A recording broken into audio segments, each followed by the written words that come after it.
Let's cross to the Turkish border town of Akçakale and speak to our reporter, Clovis Casale. Clovis, on Tuesday, this fragile truce expired. We also know that the Turkish government said it would not relaunch this cross-border assault, and that prompted Trump to announce that he would lift sanctions on Turkey.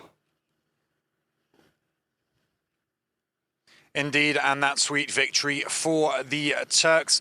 President Erdogan seems more powerful than ever in the area, and that's precisely what the Turkish press is saying this morning.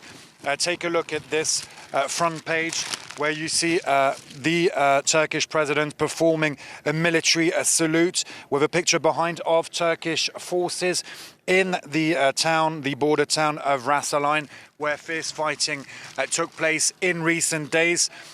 President Erdogan, who seems more powerful than ever, and the newspaper says that the Turkish president is victorious on the ground and at the table of negotiations with Russia. This morning, of course, news that in the newspaper that the Turkish troops are deployed in that so-called safe zone. That was the aim of Operation Peace Spring of President Erdogan, and that's exactly what he obtained. He's managed to deploy his troops along the border behind where I'm standing.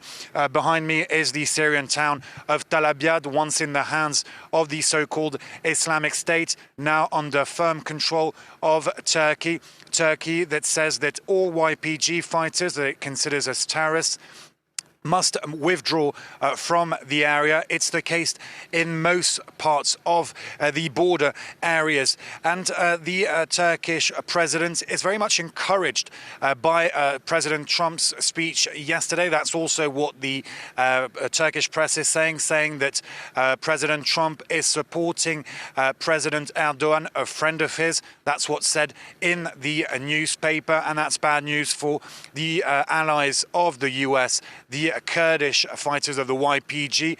With the US, they fought bitterly against the Islamic State group.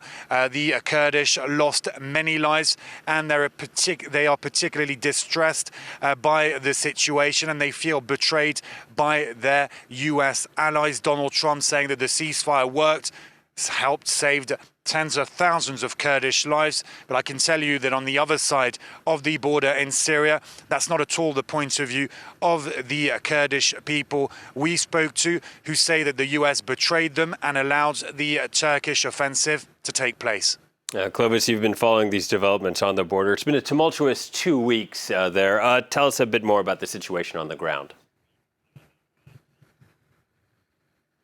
Well, this morning we heard mortar fire here in Akçakale, but otherwise the situation remains rather calm. Today and yesterday we were along the border, also in Jelanpina, which is on the other side of Ras Al-Ain, where all this fierce fighting took place in recent days. On the other side of the border in Syria, Kurdish sources say there has been sporadic fighting today, yesterday, but we don't have any official confirmation, of course, but that's what the Kurdish are saying.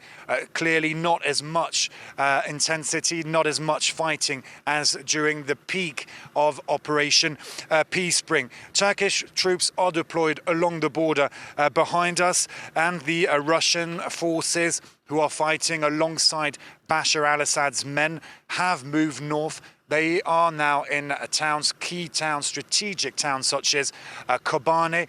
And when we reached Kurdish civilians there, they sent us their testimony saying that they are extremely scared by the whole situation. They don't understand why the international community let them down.